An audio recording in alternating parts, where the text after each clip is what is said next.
1990년에 한 술 1년에 365일 중에 300번 이상을 먹던 한 술꾼이 사회적으로 유명한 인사이기도 했고 그 분야에서는 탁월한 인물로 평가받기도 했던 사람이 1990년, 지금부터 24년쯤 전인데 그날 부활절날 아침 교회를 갔다가 그냥 완전히 뒤바뀐 사람이 되었습니다.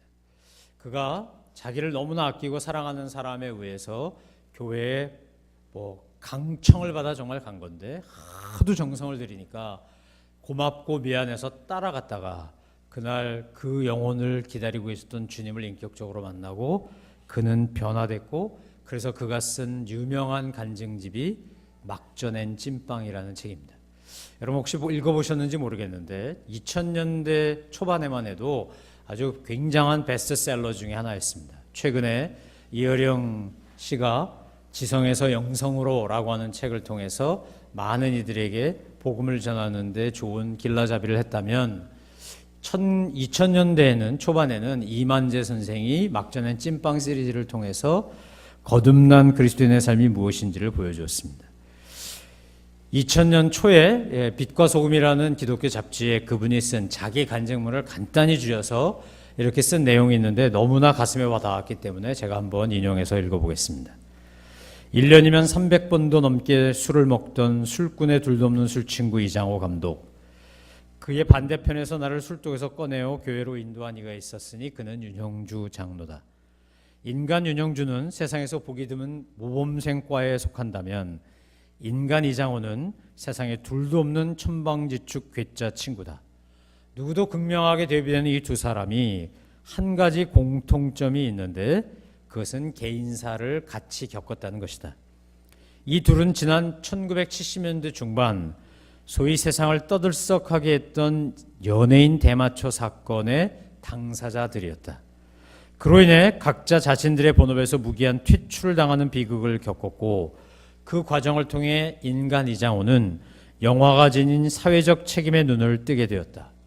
그는 국민 배우로 불리우는 안성기라는 신인 배우를 발굴하여 바람 불어 좋은 날, 어둠의 자식들과 같이 그 이전에 별들의 고향과 같은 인기작과는 다른 문제작을 만들기 시작했다. 인간 윤형주는 서대문 구치소의 차가운 철창 속에서 그가 잊고 지냈던 하나님의 음성을 다시 듣고 눈물로 통회하고 인기 가수로서의 세상적인 영예와는 전혀 다른 새로운 믿음의 삶을 살아가기 시작했다. 아무튼 개인적으로 이장호 감독과는 술꾼 친구로서 1970년대 군부 독재 군벌 치하에서 허무주의 정서를 술로 달랜다는 미명 아래 날이면 날마다 술독에 빠져 살았다. 술 마시기를 세월에 바통을 이어가며 30대, 40대 중후반까지 계속되자 사랑의 하나님은 이 불쌍한 영혼을 긍휼히 여기셨다. 그래서 윤형주라는 천사를 내 사무실로 보내셨다. 당시 윤형주 장로는 인기 가수의 삶에서 CM송 인기 제작자로 변신하여 충무로에 있는 내 사무실을 아침마다 들려 전도하게 했다. 구제불능 술꾼의 운명을 하나님 앞으로 돌려놓는 일에 목숨을 건 것처럼 보였다. 그에 대한 감사한 마음으로 나는 윤형주 장로의 손에 이끌려 난생처음 교회라는 곳을 가게 됐고 1990년 4월 부활절 아침에 첫 예배를 드렸다. 그리고 그날로 나의 모든 것은 거짓말처럼 달라졌다. 나는 그에 대한 감사한 마음을 죽는 날까지 잊지 못할 것이다. 거짓말처럼 신기하게 그날 예배를 통해 만난 하나님이 내 삼남한상 눈에 띄는 것 치고 번쩍번쩍 광채가 나지 않는 게 없고 아침에 눈 뜨면 저녁에 잠들 때까지 크고 작은 일에 오직 감사하고 또 감사하고 기뻐하게 만드신 것이다. 그 전에 나는 불평쟁이였고 고질병으로 까닭없는 불면증에 시달리던 사람이었다. 무거운 짐을 술로 풀려고 했지 다른 방법은 없다고 여겼는데 윤형 장로를 통해 주님 앞에 내 무거운 짐을 내려놓은 뒤 술집을 마다하고 교회를 가까이 하는 나는 180도 달라진 사람이 되었고 이장호 술꾼 친구 눈에는 가장 나쁜 의리에 없는 배신자가 되었다. 그리고 그날부터 나는 윤형 장로와 함께 술꾼 이장호를 위해 기도하기 시작했다. 그도 나처럼 하나님을 만나게 해달라고 기도했다. 우리가 무릎을 꿇고 하나님께 기도하기 된 지 얼마 되지 않아 참 감탄스럽게도 감격스럽게도 그분은 전지전능하시게 인간 이장호를 술독에서 건지셨다. 나 또한 하나님의 역사하심을 믿고 기도했고 윤 장로 또한 믿음의 결과가 현실의 기적이 될 거라고 굳게 믿었다. 그 믿음이 기적이 되어 나타나기까지 오랜 세월이 필요하지 않았다. 그리고 어느 날부터 이장호 감독은 그렇게 좋아하던 술과 담배를 끊고 교회에 나가기 시작한 것이다. 할렐루야. 하나님이 하시고자 하시면 못 이루리실 일이 없다. 그 역사하심에 살아있는 샘플이 바로 술꾼 이만재와 이장호다. 그토록 뿌리 깊었던 술 친구가 이제는 하나님의 사랑 앞에서 둘도 없는 믿음의 친구로 거듭났으니 이 모든 영광과 감사를 어찌다 글로 표현할 수 있단 말인가. 2001년 7월달 빛과 소금이라는 기독교 잡지에 카피라이터로 유명한 이만재 씨가 올린 간증문입니다. 제가 이 간증문을 지금도 기억하고 설교 때마다 인용하는 것은 이만재라고 하는 분이 가진 광고계의 그 위상과 또 그가 얼마나 유명한 술꾼인지, 이장호 감독과 함께 정말 충무로의 술이 한 술은 다 먹고 다닌다고 할 정도로 그랬던 사람이었는데, 하나님의 윤영주라고 하는 한 믿음의 사람을 통해서 연합작전으로 이만재와 이장호를 구원하셨다는 이 생생한 간증이 너무나 감동적이었기 때문입니다. 어느 날 새벽 기도를 마치고 우리 청년들하고 같이 한번 아침에 모닝 브렉퍼스트 먹으러 가자 그러면서 제가 눈여겨보았던 곳을 찾아갔던 적이 있습니다. 그것은 경부고속도로 하행선으로 내려오다 보면 판교와 양재 사이에 길교회라고 하나 써 있습니다. 그리고 이렇게 전광판처럼 말씀이 지나가고 그 밑에 길카페 이렇게 되어 있는 교회가 있었습니다. 그래서 새벽기도 마치고 저희가 판교에 있을 때니까 가까우니까 한번 가보자. 그리고 청년들과 함께 거기를 갔었습니다. 갔더니 중년의 나이에 부르심을 받은 목사님이 회사 생활 다 접고 이제 교회를 시작한 교회였습니다. 그런데 거기서 제가 놀라운 걸 발견한 건 그 교회 장로님이 이장호 감독이더라고요. 멀리서 거기까지 새벽 기도를 오고, 그리고 토요일만 되면 본인이 뒤늦게 배운 색스폰을 들고 나가서 청계산 올라가는 사람들에게 자기가 과거에 별들의 고향부터 바람 불어 좋은 날까지 만든 이장호라 그러면서 거기서 색스폰을 불고 전도를 한다는 거예요. 술만 먹던 내가 이제는 주님을 찬양하는 입으로 똑같은 입인데 바뀌었습니다라고 간증하면서 사람들이 신기해서 쳐다보고 꼭 길교회 오라는 거 아니다. 그냥 어느 교회든지 좋으니까 예수님 믿으시면 됩니다. 라고 그렇게 전도하는 사람으로 바뀌었다는 겁니다. 여러분, 예수를 믿는다는 건 무슨 말일까요? 교회를 다니고 신앙생활을 한다라고 하는 것은 하나가 바뀌는 겁니다. 아주 중요한 하나가. 그런데 모든 게 바뀌는 겁니다. 180도가 달라졌는데 열심히 가는 건 똑같은데, 이만재 선생이 예수님 믿기 전에 열심히 가던 곳은 술집이었다면 이제 방향을 바꿔서 열심히 예수 믿고 나서 가는 것은 교회입니다. 열심히 가는 건 똑같은데 가는 곳이 다르고 방향이 다르고 내용이 바뀌었다는 겁니다. 누가 여러분에게 당신은 예수 믿습니까? 교회 다니십니까? 성도이십니까? 라고 물으면 여러분은 뭐라고 대답을 하시겠는지요? 네, 맞습니다. 저는 성도입니다. 저는 예수 믿는 사람입니다. 라고 대답을 하시려면, 그리스도인이란 어떤 사람입니까? 라고 물을 때 여러분이 정확하게 대답하시려면 분명한 여러분의 간증이 있어야 될 겁니다. 여러분의 분명한 고백이 있어야 될 겁니다. 그리스도인이란 다른 말로 바꿔 말하면 거듭난 사람입니다. 거듭난 새 사람이라고 말할 수 있습니다. 예전 사람이 아닌 새 사람, 성경대로 말하면 누구든지 그리스도 안에 있으면 새로운 피조물이라, 보라 이전 것은 지나갔으니 새 것이 되었다는 겁니다. New being, 새 사람이 되었다는 거예요. 우리의 껍데기는 하나도 바뀌지 않았지만 우리의 알맹이, 속사람은 완전히 바뀌는 것을 말합니다. 진정한 친구와 우정이란 무엇일까요? 우리가 이솝우화를 통해서 배웠던 어린 시절 여러분 기억나십니까? 두 친구가 길을 가고 있는데 어느 날 그 길에서 갑자기 곰 한 마리가 나타났습니다. 아주 동작이 빠른 친구는 잽싸게 나무로 올라갔고, 몸이 굼뜬 저 같은 사람은 어떻게 할 줄을 몰라서 그만 납작 바닥에 엎드렸습니다. 알고 있기는 곰은 죽은 시신, 시체의 그 고기를 먹지 않는다 그래서 곰이 자기에게 다가왔을 때 죽을 것 같았지만 숨을 꼭 참고 견뎠습니다. 그랬더니 곰이 냄새를 맡고는 갔다는 거 아닙니까? 나무에 올라가 있던 친구가 바라보니까 곰이 마치 그 친구에게 와서 뭐라고 소근소근 되는 것 같았습니다. 그래서 나무에 올라갔던 친구가 내려와서 엎드려 있던 친구에게 물어보았대지요. 내가 나무에서 보니까 곰이 너한테 뭐라고 말하는 것 같은데 뭐라 그랬냐고. 이솝우화는 뭐라고 우리에게 전해줍니까? 곰이 내 귀에다 대고 너 같은 녀석을 친구로 삼지 말라고. 어려움을 당했더니 걸음아 날 살려라, 친구는 내버려두고 도망가는 너는 친구하지 말래. 이게 이솝이 우리에게 전해준 우정의 소중함, 진짜 우정이 뭔지에 대한 가르침이었습니다. 아마 그날 이후로 비포와 애프터가 달라졌을 겁니다. 두 사람의 친구가 정말 절친했는지는 모르겠으나 이제 그날부터는 친구하지 않을 겁니다.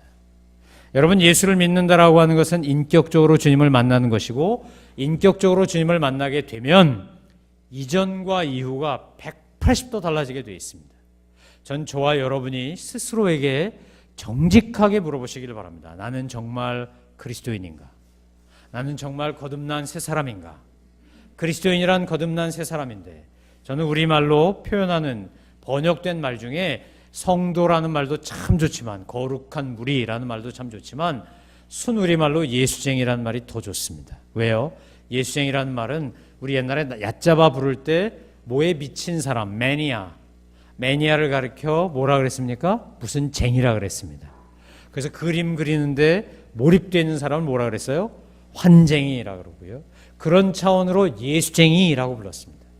어쩌면 지금 우리 사회에 진짜 예수쟁이가 아닌 목사, 진짜 예수쟁이가 아닌 집사, 진짜 예수쟁이가 아닌 성도가 너무 많아서 교회가 힘을 잃어갖고 비난과 조롱을 받고 있는지도 모르겠습니다. 설교를 준비하면서 저 자신에게도 물어봤습니다. 나는 진짜 예수쟁인가? 목사이기 이전에, 직분과 직책 이전에 나는 진짜 예수쟁인가? 나는 진짜 그리스도인인가? 그리스도인이란 어떤 사람이라고요? 믿음으로 구원받은 사람, 거듭난 새 사람입니다. 비포와 애프터가, 전과 후가 확연히 다른 사람입니다. 거짓말처럼 바뀐 사람입니다. 아이가 어머니 뱃속에 있을 때 그 생명도 생명이지만 탯줄을 끊고 나와서 응애 하고 태어나면 그 아이는 뱃속에 있을 때와 전혀 다른 삶을 살기 시작합니다. 뱃속에 있을 때도 생명체이면 틀림없으나 어머니 배를 속에 있다가 세상에 나오는 순간부터, 탯줄을 끊고 모태로부터 분리되는 순간부터 하나의 인격체로서 성장해 가기 시작합니다. 뱃속에 있는 아기도 생명이지만 나온 아이와는 전혀 다른 것입니다. 오늘 우리가 그리스도인이란 어떤 사람이냐라고 묻으면 그리스도인이란 바로 본문 5절에 나오는 사람이라고 말해야 합니다. 자, 5절 말씀 같이 한번 읽어보겠습니다. 그리스도인은 누구입니까? 이런 사람입니다. 자, 읽습니다. 시작. 우리가 그리스도와의 죽으심과 같은 죽음으로 그분과 연합한 사람이 됐다면 분명히 우리는 그리스도의 부활하심과 같은 부활로 그분과 연합한 사람이 될 것입니다. 그리스도인이란 누구라고요? 예수님과 함께 십자가에서 죽고 예수님과 함께 죽음 권세 깨뜨리고 부활한 사람이라는 겁니다. 그러니까 거듭난 사람, 새로워진 사람이라는 겁니다. 겉사람은 변화가 없지만 속사람은 완전히 바뀐 사람입니다.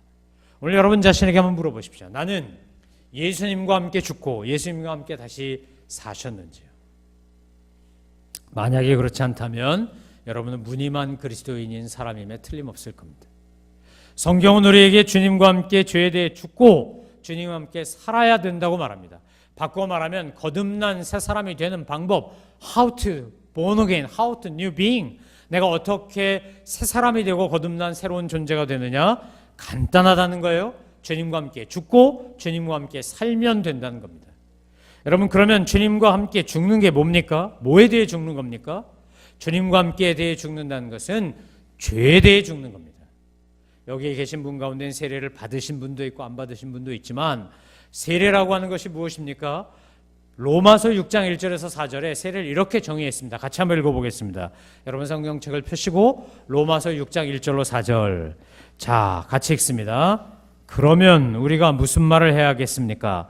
은혜를 더하게 하려고 죄 가운데 머물러 있어야 하겠습니까? 결코 그럴 수 없습니다. 죄에 대해 죽은 우리가 어떻게 죄 가운데 그대로 살겠습니까?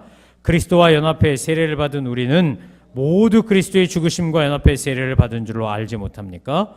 그러므로 우리는 그리스도의 죽으심과 연합해 세례를 받음으로써 그분과 함께 묻혔습니다. 이는 그리스도께서 아버지의 영광으로 인해 죽은 자들 가운데서 살리심을 받은 것처럼 우리도 또한 새 생명 가운데서 살게 하려는 것입니다. 여러분, 세례가 뭐라고요? 그리스도와 함께 죽으심과 연합한 것이 세례입니다. 십자가에서 나의 죄와 옛사람과 썩어져갈 구습과 욕망을 완전히 못 박은 게 세례입니다. 그러니까 저는 장로교 목사지만 침례를 더 좋아하는데, 침례는 물속에 완전히 잠겼다가 나오지 않습니까? 상징적인 의미로도 훨씬 더 의미가 있는 것 같아요. 죽고 다시 사는 겁니다. 죽어야 되는데 이 죽음은 어떤 죽음입니까? 이 죽음은 부활을 위한 죽음입니다. 그냥 죽는 거 아닙니다. 예수 믿고 죄에 대해 죽고, 욕심에 대해 죽고, 내가 잘못된 것들에 대해 죽고, 썩어진 구습에 대해 죽고, 옛 자아가 죽고, 이 죽는 것은 마치 애벌레가 땅을 벌레벌레 기어다니다가 나비가 되려면 나무에 기어올라가서 뭘 만들지요? 누에고치를 만듭니다. 그것도 어떻게 매달려 있습니까? 거꾸로 매달려 있습니다. 그냥 올라가서요 똑바로 서 있지 않습니다. 거꾸로 매달려서요 누에고치를 만듭니다. 씨를 뽑아서. 그리고 애벌레는 죽습니다. 시간이 지나면 어떻게 되죠? 거기서 아주 예쁘고 고운 나비가 막 용을 쓰고 나와서 날아다니기 시작합니다. 완전히 벗어나야 날아다녀요. 어느 곤충학자가 너무 가여워서 그렇게 애를 쓰는 게 너무나 불쌍해서 핀셋을 가지고 메스를 가지고 약간 흠집을 내서 쉽게 나오게 했다지요. 그래서 나비가 쉽게 나왔다는 거예요. 어려움 없이. 그랬더니 그 나비는 빨리 죽더래요. 그때 초년병 곤충학자였던 이 나중에 대학자가 된 분이 하는 말이 그거예요. 하나님이 만드신 세상의 모든 원리는 방법이 있고 때가 있다는 거예요. 내가 정말 얄팍한 동정심으로 도와줬더니, 싼 동정심을 발휘했더니 도리어 나비가 빨리 죽더라는 거죠. 여러분, 거꾸로 매달려서 키를 쓰고 용을 쓰고 그리고 나비가 나와야 나비의 생명만큼 살 수 있는 그 인생의 길이만큼 살 수 있어요.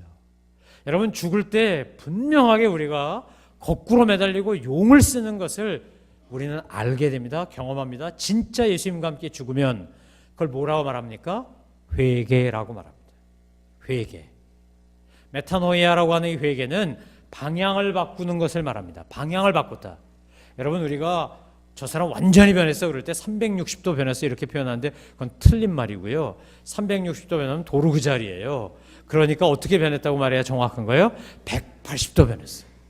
동으로 가던 사람이 서로가. 그렇게 1년에 365일 중에 300일이 넘도록 술만 퍼마시던 이만재라는, 이장호라는 사람이 이제는 술을 먹는 게 아니라 차를 마시고 물을 먹고 어딜 가요? 술집으로 안 가고 교회로 가요. 봉사하는 데 가요. 주님의 사랑을 나누는 데 가요. 가긴 열심히 가는데 뭐가 된 겁니까? 방향이 바뀐 거죠. 여러분, 메타노이아라고 하는 것은 바로 그런 겁니다. 그런데 이 회개가 그냥 되냐? 그냥 되면 얼마나 좋겠어요? 근데 그냥 안 돼요. 뭐가 임해야만 회개가 되는 거냐면, 따라해 보시겠어요? 하나님의 은혜가 임해야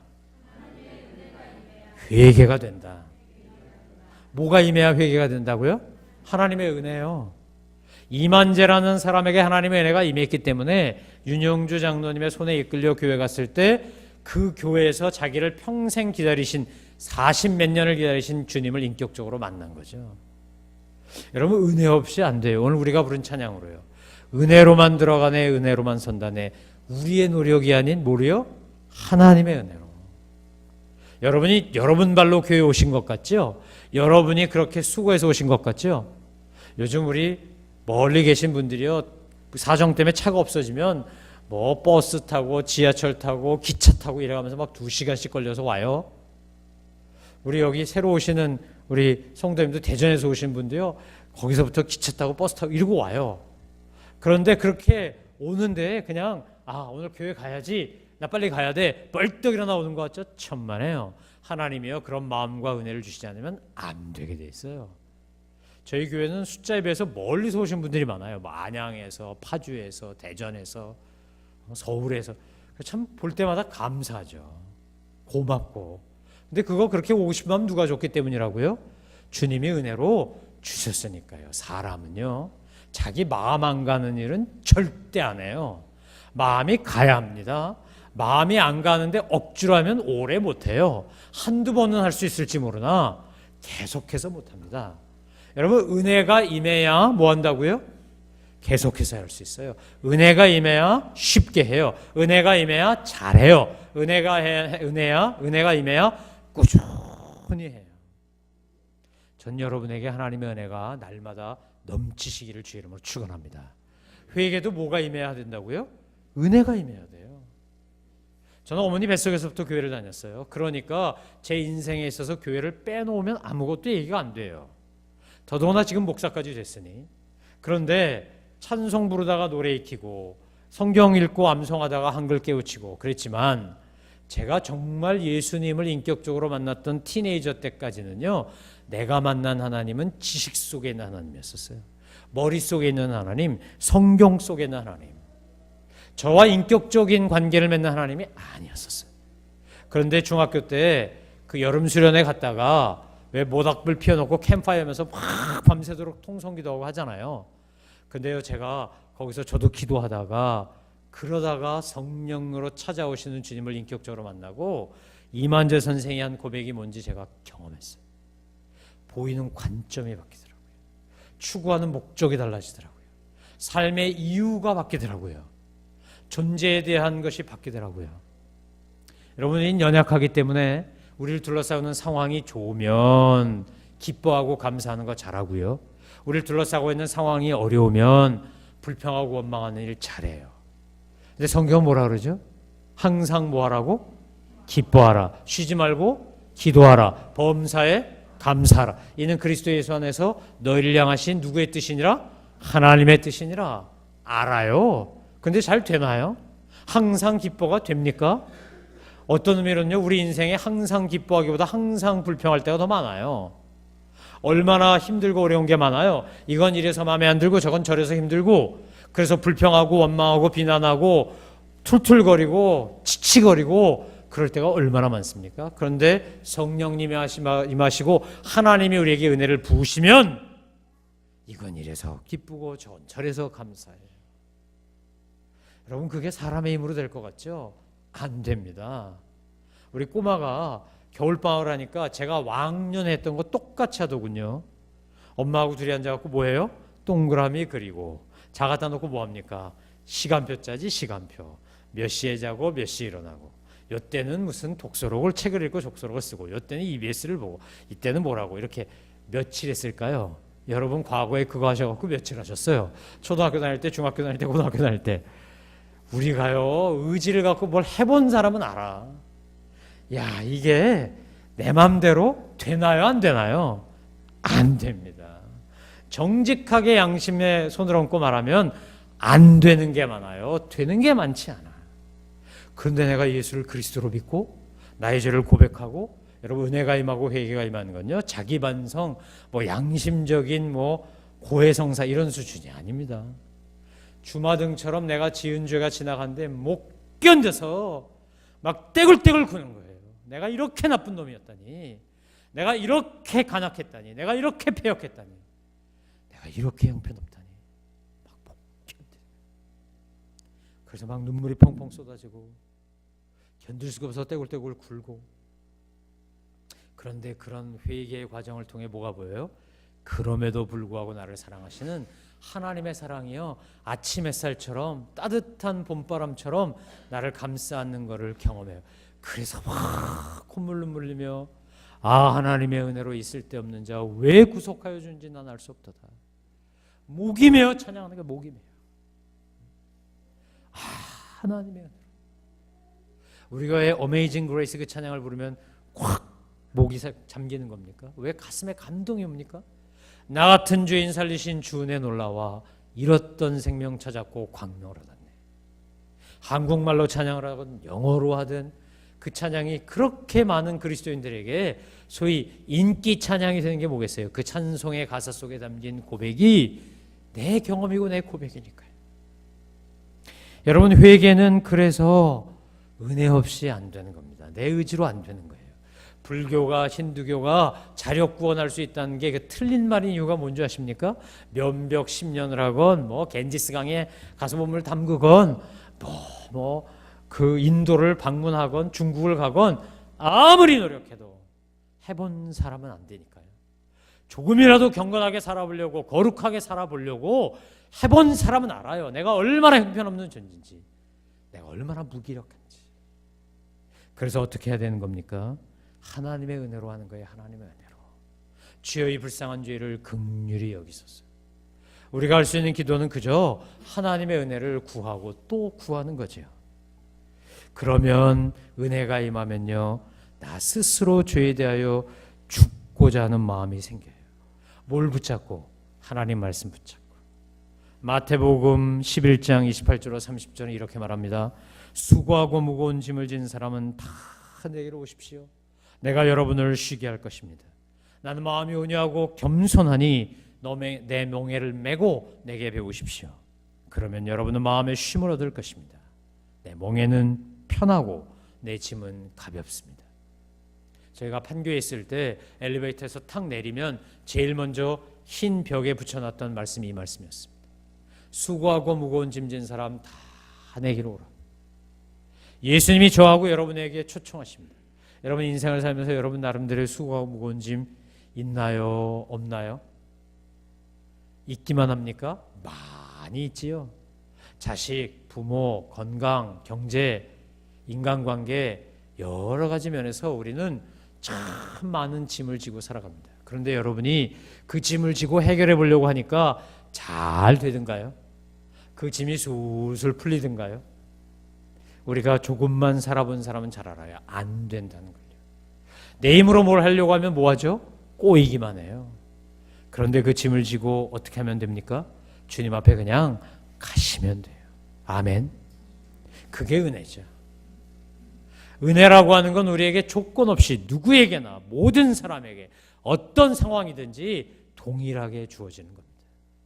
여러분 오늘 자기 파괴로 끝나는 죽음이 있고 자기 구원으로 끝나는 죽음이 있어요. 왜 기독교에서 자살을 금지하고 자살하면 안 된다고 말하는 걸까요? 자살은 결국 자기 파괴로 끝나기 때문에 그래요. 여러분 우울증에 걸린 사람들이 극단적인 선택을 하고 자살하는 경우가 많이 있어요. 여러분 이걸 구분할 줄 아셔야 돼요. 우울증이라고 하는 것은 암처럼 정신적인 질병이에요. 암에 걸려서 죽듯이요. 우울증에 걸려서 자살하는 것은 일종의 병사고 사고사예요. 그걸 일반인들의 자살과 똑같이 동일시하면 안 돼요. 그런데 어쨌든 이 자살하는 사람들 치고 예를 들어서 하나님 앞에 모든 것을 다 맡기고 내려놓고 그분 안에서 자유함을 느끼며 살아가겠다는 사람이 거의 없고요. 많은 경우가 어떻게 하냐면 도덕적인 자기 반성이나 양심의 가치에게 괴로워하다가 나 같은 건 죽어버려야 돼, 너 같은 건 죽어야 돼 라고 속삭이는 사탄의 음성을 이기지 못하여 죽는 거예요. 그래서 자살을 금지하는 거예요. 사랑하는 성도 여러분, 예수님이 제자들에게 가르쳐 주신 기도를 우린 주기도문이라고 합니다. 저희 교회는 주기도문을 찬양으로 부르며 예배를 시작하는데 주기도문에 뭐라고 돼 있죠? 우리를 뭐하지 말게 하시고 시험에 빠지지 말게 하시고 악에서 구하여 주옵소서 기도하게 돼 있어요. 이 말은 무슨 말일까요? 우리가 구원받고 하나님의 백성이 되었지만 주님께서 우리에게 허락하신 인생을 살아가는 동안에 사탄은 우리를 끊임없이 시험한다는 거예요. 우리를 함정에 빠뜨리려고 한다는 거예요. 하나님이 우리를 사랑하시고 임마누엘 하시고 보호하시고 도와주시는 것처럼 사탄은 우리에게 우리의 안과 밖을 통해 나의 타락한 본성이나 욕심을 통해 상황을 통해 우리를 어떻게 한다고요? 자꾸 시험에 빠뜨린다고요. 심지어는 교회를 하다가도 시험 빠질 수 있어요. 열심히 봉사하다가도 시험에 들어요.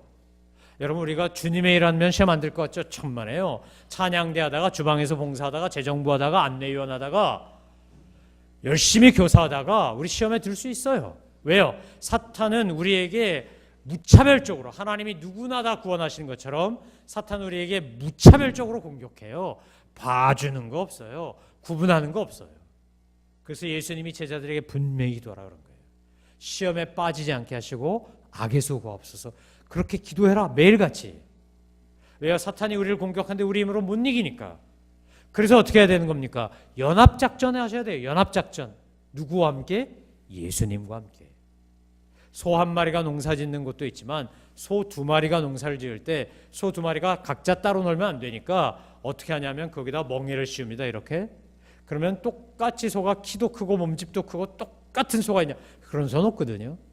항상 한쪽은 크고 한쪽은 작아요.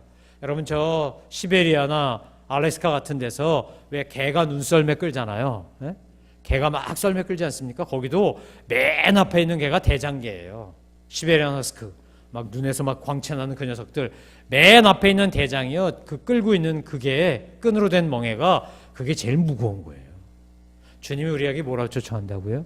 어미소와 새끼소가 같이 멍에를 매는 것처럼 내 멍에를 너희들이 같이 매야만 너희의 짐이 쉽고 가볍다는 거예요. 바꾸면 예수님하고 연합작전 해야 돼요. 윤영주 장로님이 이만재 성도를 전도하고 변화시킬 때 어떻게 했다고요? 하나님과 윤영주 장로님이 연합한 거예요. 이만재 선생하고 윤영주 장로님이 연합할 때는 어떻게 한다고요? 하나님과 두 사람이 연합해서 그래서 이장호 감독 전도한 거예요. 여러분 우리 힘으로 안 돼요. 혼자 싸우면 패배해요. 그러나 주님과 함께 동행하면 우리는 어떻게 한다고요? 반드시 승리해요. 아멘. 여러분 우리가 북한군이요 파죽지서로 몰려올 때 어디까지 밀렸습니까? 낙동강까지 순식간에 밀렸잖아요. 6.25 전쟁 났을 때, 남북 전쟁 났을 때. 그런데 그때 유엔군이 참전해 주지 않았습니까? 한국군은 정말 힘이 없어. 한국군은 힘이 약해. 그런데 메가더 장군이 이끄는 유엔군, 그 유엔군이 참전하니까, 워커 장군이 이끄는 미팔군이 참전하니까 우리는 어떻게 됐습니까? 인천 상륙작전을 하고 그리고요 그 힘으로 파죽지서로 압록강 중앙까지 몰고 왔어요. 북한도 힘이 딸리니까 나중에 어떻게 했습니까? 공산당이 중국에 SOS 쳐가지고 중국에서 인민군이 소위 그 인해 전술로 밀고 내려왔잖아요. 그 바람에 힘의 균형이 딱 만난 게 3.8선 아닙니까? 여기서 끝난 거죠. 혼자 싸웠으면 우리 벌써 공산당 됐고요. 저와 여러분은 이렇게 예배를 드리는 게 아니라 우리는 위대하시고 영명하신 김정은 동지 만세를 외치고 있어야 될지 몰라요. 3대에서 백두혈통인 줄 알았더니 한라혈통도 있네 뭐 이래가면서. 그런데 하나님의 은혜로요. 우리가 유엔군과 연합했기 때문에 남한 대한민국 자유국가를 조국으로 삼고 살 수 있는 은혜가 있는 거 아닙니까? 여러분 혼자서는 안 돼요. 주님과 함께 동행하셔야 돼요. 주님과 연합하셔야 돼요. 때로는 환경에서 때로는 내 안에서 끊임없이 나를 괴롭히고 힘들게 하고 지치게 하는 모든 것들이 있다 할지라도 수고하고 무거운 짐진 그 자들은 다 내게로 오라고 하는 주님의 말씀 앞에 순종하고 주님과 연합하면 그럼 어떻게 된다고요? 우리가 죄의 몸이 멸해지고 죄의 몸이 죄의 종이 되지 않고 어떻게 된다는 겁니까? 의의 몸이 되고 의의 사람이 돼요. 자, 6절과 7절 말씀 같이 읽어보겠어요. 시작. 우리의 옛사람이 십자가에 못 박힌 것은 우리의 몸이 멸해서 우리가 더 이상 죄의 종이 되지 않게 하려는 것임을 압니다. 이는 죽은 사람은 이미 죄에서 벗어났기 때문입니다. 우리가 그리스도와 함께 죽었다면 또한 그분과 함께 살 것을 믿습니다. 우리가 알기로 죽은 사람 가운데서 살리심을 받은 그리스도께서는 다시 죽지 않고 죽음이 더 이상 그분을 지배하지 못합니다. 10절 그리스도께서 죽으신 것은 죄에 대하여 단번에 죽으신 것이요 그분이 사시는 것은 하나님께 대해 사시는 것입니다. 우리가 어떻게 된다고요? 예수님과 연합하면 죄에 대해 죽고 의에 대해 살아요. 여러분 우리가 모두 다 죄에 대해 죽지 않으면 의에 대해 살 수 없는 줄 믿으시기 바랍니다. 주님이 우리에게 원하신 건 발전이 아니고 변화입니다. 발전은요 물리적인 것이 일어나는 게 발전이에요. 저 나무에는 나무 잘 자라고 있는 나무 잘라다가 뚝딱 잘라다가 솜씨 좋은 목수가 탁 만드니까 이런 강대상이 됐어요. 의자가 됐어요. 기도하는 기도 의자가 됐어요. 여러분 이거는 발전이에요. 변화된 거예요. 그런데 발전이에요. 변화가 아니에요. 변화는 뭘까요? 수소 두 분자와 산소 하나를 합치면 뭐가 되죠? H2가 되면 물이 돼요. 애벌레가 누에고치를 거치고 나면 뭐가 되죠? 나비가 돼요. 호수나 강가나 연못이나 이런 데 살던 그 애충이 어린 그 벌레가요. 그렇게 갈대 같은 데 올라가서 어느 날 허물을 확 벗고 잎이나 날개가 나와요. 그리고 날개가 다 마르면 날아다니면 뭐가 되냐? 잠자리가 돼요. 비포와 애프터가 완전히 달라지는 거예요. 여러분 우리가 주님과 연합하면 연합작전을 하면 사탄이 우리를 못 이길 뿐만 아니라 우리가 어떻게 된다고요? 완전히 새로운 존재가 되는 것을 믿으시기 바랍니다. 이걸 알 수 있는 첫 번째 방법은 내가 진정한 회개를 했냐는 것이고요. 두 번째 방법은 내 안에서 거듭난 새 사람이 누리는 것을 누리는 거예요. 거듭난 새 사람은 반드시 특징이 있습니다. 나비가 더 이상 애벌레가 아닌 것처럼, 체인지업 되는 것처럼, 우리가 주님 앞에서 거듭나면, 새 사람이 되면, 그리스도인이 되면 여러분과 저에게 드러난 특징이 있어요. 첫 번째가 뭐냐? 우리 입에서요, 감사가 떠나지 않습니다. 감사가. 기쁨과 감사가 떠나잖아요. 여러분 정말 항상 기뻐하고 쉬지 말고 기도하고 범사에 감사라고 하셨는데 정말 그러신지요? 우리가 정직하게 대답하면 정답은 뭐죠? 나의 정답은 아니요. 매우 가끔 감사하고 매우 드물게 기뻐해요가 정답일 거예요. 내 힘으로는 안 된다니까요. 내 의지로는 안 됩니다. 하나가 바뀌어야 돼요. 뭐가요? 결정적인 하나가 바뀌어야 돼요. 나의 주인 되는 한 가지가 내가 아닌 주님으로, 내 삶의 주인이 주님으로 바뀌어야 돼요. 이건 미국에서 있었던 우스갯소리인데 어떤 분이요, 옆집 사람에게 이메일을 보냈답니다. 어렵사리 옆집 사람이 이메일을 알아가지고 편지를 보냈어요. 근데 이 사람이 결정적인 실수를 하나 했어요. 이메일을 보내면서 사과 편지를 보낸 건데 맨 끝자를 타이핑하면서 I로 써야 되는데 그만 E로 썼어요. 그 단어가 뭐냐면 WIFI. 이걸 뭐라 그럽니까? 와이파이. 이거 무선 인터넷을 와이파이라 그래요. 이 사람이 옆집 와이파이를 자기가 늘 쓴 거예요. 그냥 이 사람이 방어벽을 안 쳐놨기 때문에. 에? 그래서 내가 네 와이파이를 낮에도 쓰고 밤에도 쓰고 참 미안하다. 너 없을 땐 더 많이 쓰고 너보다 더 잘 쓰고 그래서 고맙다. 근데 내가 정말 미안해서 이제 나도 인터넷 신청해갖고 우리 집에도 와이파이를 깔 거니까 내가 정말 미안해서 그동안 몰래 도둑질한 것 같아서 미안해서 사과 편지 보낸다. 그런데 와이파이를 썼다고 쓴 걸 뭐라고 썼냐면 WIFE로 썼어. 내가 네 와이프를 낮에도 쓰고 밤에도 쓰고 너 없을 때 더 많이 쓰고. 여러분 하나밖에 차이가 안 나지만 이게 E냐 I냐 정말 한 단어밖에 차이 안 나죠. 노름꾼들만 하면 뭐 말대로 하면 뭐 한 끗 차이라 그러는데 이거 하나밖에 차이 안 나는 것 같지만 완전히 다른 거예요. 우리가 주님과 함께 연합하냐 연합하지 않냐, 내 힘으로 살아가려고 하냐 주님과 동행하냐, 멍에를 매냐 안 매냐 아무것도 아닌 것 같지만 완전히 다른 거예요. 여러분 오늘 우리가 주님과 연합하지 않은 한 기쁨도 감사도 나오지 않아요. 힘들어요. 슬퍼요. 상황이 좋아지면, 환경이 좋아지면 막 하이톤이 돼요. 조울증 환자가 조증일 때 막 기분 좋아서 어쩔 줄 몰라 하는 거하고 똑같아. 그 조울증 환자가 우울할 때 다운되는 거하고 똑같아. 근데 주님이 내 안에 계시고 내가 주님한테 있으면요, 힘들고 어려운 순간에도 이것이 뭐라고요? 나는 다 할 수 없으나 하나님께서 내 길을 아시고 하나님께서 내 삶을 아시고 하나님께서 내 인생을 아시니까 내가 필요해서 이 훈련의 시간을 겪는 것이겠지. 내가 필요해서 하나님이 나를 연단시키신 거겠지. 욥이 고백한 것처럼 그가 나를 단련하신 후에는 내가 뭐같이 나올 거라고요? 정금같이 나올 거라고. 내가 왜 광야를 헤매고 다녀야 되는지, 내가 왜 감옥에 가야 하는지, 내가 왜 이런 오해와 핍박과 조롱과 멸시를 받아야 되는지 I don't know, but you know. 하나님은 아시지 않습니까? 그 프린스 오브 에집트라고 하는 만화 영화에서 감옥에 있는 요셉이 부르는 그 노래, 제가 너무 좋아하고 사랑하는 그 노래. 나는 내가 나의 길을 모르지만 주님은 아시지 않습니까? 주님은 나보다 모든 것을 아시지 않습니까? 그러면서 믿음으로 부르는 그런 노래. You know better than I, you know the way. 이러면서 나무에 물을 주면서 그거 부르죠. 그리고 그 나무가 자라나죠. 그러면서 어느 날 요셉이 바로의 앞에 가서 꿈을 해몽하는 그 일이 나죠. 여러분 때때로 우리가 정말 이해할 수 없는 말도 안 되는 기가 막히고 정말 요즘식으로 하면 기가 막히고 코가 막힐 일들이 벌어집니다. 너무 민망하고 창피하고 황당하고 막 짜증나고 신경질 나고 어떻게 내 삶에 이런 일이 벌어지는 거야 도대체.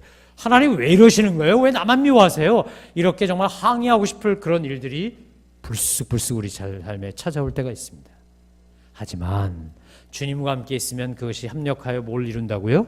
선을 이룰 것을 믿습니다.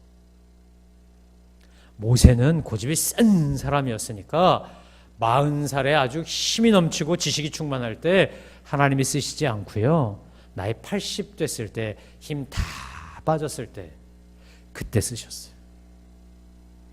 때로는 우리가 너무 힘이 들어가 있는지도 모르죠. 내 의지의 힘이, 내 지식의 힘이, 내 경험의 힘이. 그래서 하나님이 우리를 뭘로 만드시는 거예요? nothing으로 만드시는 거죠. something이 아니고, 내가 할 수 있다고 주장하는 게 아니고, 저는 못합니다 주님. 저는 마른 막대기 같습니다. 저는 아무 힘이 없습니다. 그저 주님만 바라볼 뿐입니다. 바로 그때가 되도록 하기 위해서 어쩌면 우리에게 주님만 바라보라고, 하나님만 바라보라고 그래서 훈련을 시키시는지도 모르죠. 내가 누군데 이게 빠져나가도록. 난 아무것도 아니야. 여러분, 우리가 죄에 대해서 십자가에서 죽는다는 건 뭘까요? 내 옛사람을 죽이는 거예요. 죽은 사람은 말이 없어요. 죽은 사람은 불평이 없어요. 죽은 사람은 시비가 없어요. 죽은 사람은 뭐 이러쿵저러쿵 뒷담화 안 해요. 제가 캐나다 살 때 그때요, 그 퓨너럴 서비스 하는 그 퓨너럴 홈이라고, 우리가 지금 장례식장도 있지만 그거 장례식 한 다음에 시내 한복판에다가 이렇게 시메트리라 그래가지고 묘지를 만들어 놓고요, 글로 가요. 우리는 다 저 뭐 북망산 간다고 해서 산으로 가는데 거기는 도심 한복판에다 해요. 근데 집값이 어디가 비싸냐면요, 그 공동묘지하고 이렇게 담기고 있는 집이 비싸. 다른 데보다. 우리 같은 뷰가 좋으면 뭐 로열층 그래갖고 높이 올라가면 비싸고 그랬잖아요. 분양할 때 그렇지 않습니까? 저층은 싸고 고층은 높고. 그런데 거긴요, 그런 집들이 비싸요. 왜 그럴까요? 우리와 달리 거기는 묘지에다가요, 조각도 해놓고 꽃도 심어놓고 꽃나무도 많이 심어놓고 그래가지고 얼마나 아름다운 정원이 있고요, 나가 산책하기도 좋아. 왜냐하면 그분들은 조용해, 안 싸워, 원망이나 시비도 없어. 겨울이나 여름이나 어떤 상황 속에서도 늘 그냥 그대로 계셔. 얼마나 좋은지 몰라. 때를 따라 꽃만 펴 이렇게. 얼마나 예쁜 조각도 많고. 그러니까 조각공원 같아. 꽃 있는 화원 같고요. 그래서 비싸요. 여러분, 오늘 우리가 죄에서 죽었는지 안 죽었는지, 주님과 연합했는지 안 연합했는지 여러분의 뒷담화를 체크하시면 돼요. 세상에서 제일 좋은 안주가 뭐죠? 상관, 나와 관계사람 흉 보는 거예요. 흉 보는 거예요. 우리 사장 말이야. 우리 부장 정말. 우리 스폰서 말이야. 우리 목사, 담임 목사 말이야. 우리 사랑방 섬김에 말이야. 우리 팀장 말이야. 이러면서 마음이 막 쌀한해 그냥. 친정 식구끼리 모여갖고 시댁식 홍보할 때 얼마나 기분이 막 엔돌핀이 나와 막 카타르시스가 돼 그냥. 그러면 여러분 죄에 대해서 안 죽은 거예요. 뭐 하는 거냐면 죽은 척하는 거예요. 까무라치고 있는 거예요. 나 죽었다 이러고 있는 거예요. 이제 안 죽은 거예요. 죄 짓는 거 좋아해요. 죄 지면서 양심의 가치가 없어요. 나중에 후회하지만. 그럼 안 죽은 거예요. 뭐 했다고요? 그냥 잠시 혼절한 거야. 이 아침에 여러분 죽으시기를 주의 이름으로 축원합니다. 아멘. 안 죽으면 안 살아요. 죽어야 살아요. 애벌레가 올라가서 거꾸로 매달려 죽어야 나비가 되는 거예요. 김치가 소금물에 절여 죽고 독한 양념에 낑겨 죽고 거기다가 추운 겨울에 바깥에서 얼어 죽고 거기다가 막 돌까지 올려놔가지고 그냥 눌려 죽고 그렇게 죽어야 맛있는 김장김치가 되는 거예요. 안 죽으면 날이 시퍼렇게 사람 배추밖에 안 돼. 배추밭에서 뽑혀 죽는 것부터 시작해서 죽고 죽어야 가장 건강식품이라고 꼽히는 요즘 한류 문화와 함께 막 전 세계인들이 환호하는 그 맛깔난 김치가 되는 거예요. 여러분, 배추 되지 마시고 김치 되시기를 주의 이름으로 축원합니다. 그러시면 죽고 다시 사셔야 돼요. 여러분, 우리가 거듭난 새 사람이 되면 두 번째 특징이 있어요. 내가 순간적으로 실수하거든요. 순간적으로 잘못하거든요. 성령님이 나와 함께 하시고 하나님이 동행하시는 거 맞지만 사탄도 끊임없이 공격하기 때문에 나도 모르게 어떤 때는 알고도 범죄할 때가 있어요. 그럼 어떡할까요? 거듭난 새 사람은 에이 끝나버렸어. 이게 끝이야. 나는 소망이 없어. 그리고 그 자리에 퍼즐로 앉아가지고 그냥 인생 포기한 사람입니까? 아닙니다. 오뚜기처럼 다시 일어나요. 3전 4기, 4전 5기, 5전 6기, 6전 7기, 8전 9기. 아멘. 여러분이 살아가다가 실수할 수 있어요. 실패할 수 있어요. 주님은 그걸 보신 분이 아니세요. 최근에 우리 추신수와 유현진이라는 미국 메이저리그의 야구 선수가 있는데 그 사람들이 고액 연봉을 받고 재계약했잖아요. 추신 선수는 텍사스로 갔고요. 근데 추신 선수는 10번 이 타자니까 치러 나가서 몇 번만 잘 치면 되는 거예요? 네? 몇 번만 잘 치면 돼요? 3번. 4번까지 잘 치면 뭐 기가 막힌 거지 뭐. 그 말은 뒤집어 바꿔 말하면 몇 번 못 쳤다는 얘기예요? 7번 또는 6번. 삼진 아웃이 됐든지 파울플라이로 죽었든지 범타 해가지고 내야에서 그냥 삼진 아웃 시켜버렸든지. 그러니까 10번 중에 나가서 이렇게 치는데 10번 중에 7번 내지 6번은 맨날 죽는 거고 몇 번만 잘했다고요? 3번만 잘했다니까 또는 4번만 잘했다니까. 그러면 뭐 억대 연봉을 받는 거예요. 제가 여러분에게 동영상 보여드렸지만 커셔라고 LA 다저스의 그 백인 투수 있잖아요. 좋은 일 많이 하는 착한 믿음 좋은 그 청년. 그 청년은 나가서 자기가 던져가지고 왼손잡인가? 던져가지고 그래가지고 몇 번만 이기면 돼요. 그 선수는 한 20번만 이기면 돼. 시즌 내내 20번만 이기면 된다고요. 그러면 나머지는 뭐 했다는 거예요? 쳤다는 거지. 선발로 나가서 백전백승하는 거 아니에요. 예수님이 우리를 너무나 잘 아시기 때문에 뭐라 말씀하셨다고요? 시험에 빠지지 않게 하시고 악에서 구해달라고 기도하라 그랬어요. 바꾸면 우리 시험에 빠지고 악에 빠질 거 아신다고요. 그런데 우리가 한 번만 잘해도 우리 주님 어떻게 하시는 거예요? 너무너무 좋아하시는 너무너무. 제가 이번에 명절에 모였는데 저희 장모님이 얼마나 복이 많으신지 증손자를 셋이나 보셨어요. 저희 처형 큰딸이 시집을 가서 애를 셋을 낳았어. 아들만 셋 낳았는데 두 녀석이 쌍둥이에요. 둘째로 태어난 녀석들이. 근데 얘네들이 요즘 걷기 시작해요. 걷기 시작해. 피치 걸어. 이제 뒤집고 기고 이러다 이제 걸어요. 그런데 온 식구가 뺑 둘러 앉아가지고 애가 2발짝만 걸으니까 뭐 하는 거야? 노벨상 탄 거보다 더 좋아해. 뭐 올림픽 금메달 받아서 뭐 박수를 치고 막 이리 와 이러고 막 잘했다 그러고 아이고 잘했다 그러고 막. 그거 왜 그러는 거예요? 그거 왜 그래? 얘가 아직 뛰지도 걷지도 못하는데 왜 그러는 거죠? 그냥 그 걷는 것 자체가 너무 좋아. 왜요? 사랑하니까. 하나님이 저와 여러분이 실패했을 수 있어요. 잘못했을 수 있어요. 우리가 어떤 때는 의도적으로 죄를 짓기도 해요. 그럼에도 불구하고 회개하고 돌이키면 어떻게 하신다고요? 잘했어. 아멘. 그 사랑과 은혜를 붙잡고 사신 여러분 되기를 주의 이름으로 축원합니다. 세 번째 특징이 거듭난 세 사람은요. 그렇게 성장하면서 성령의 열매를 맺습니다. 이게 2살도 안 된 아기가 비칠비칠 걸으니까 잘했다 이제 20살짜리가 그러고 걸으면 어떻게 할까요? 왜 이래 이거 왜 이래 손님 여기서 이러시면 안 돼요 이럴 거야 아마. 20살짜리 청년이면 신체 장애자가 아닌 다음에는 어떻게 돼요? 뛰어야 되는 거죠. 여러분 우리가 어린 초신자일 때는 넘어졌다 자빠졌다를 반복해도 돼요. 그러나 믿음이 자라나면 어떻게 하는 거라고요? 장성한 분량까지 자라가면서 우리가 성령의 열매를 맺어야 돼요. 갈라디아서 5장 22절로 23절 찾아보겠습니다. 갈라디아서 5장 22절로 23절 여러분 성경책을 펴시고 교회 오실 때 종이로 된 성경책 꼭 들고 오시기 바라고요. 자, 성경책 펴시고 없으면 스마트폰이라도 찾아서 갈라디아서 5장 22절로 23절 같이 한번 보겠습니다. 같이 읽어요. 성령의 열매는 붙어 있습니다. 시작. 성령의 열매는 사랑과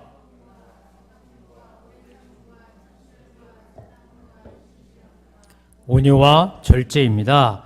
이런 것들을 금지할 율법은 없습니다. 성령의 열매가 뭐라고요?